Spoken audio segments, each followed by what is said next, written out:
ये देखिए अडेनियम को कैसे कीड़ा खा रहा है। कितना बड़ा कीड़ा है। ये देखिए इसका सर पूरा खा गया है। और ये देखिए इसका पॉटी।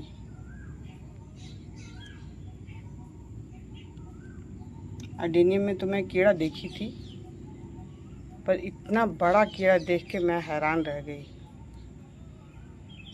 देखने में तो बहुत खूबसूरत लग रहा है। मैं पौधा को हिलाई तो ये बंद कर दिखाना।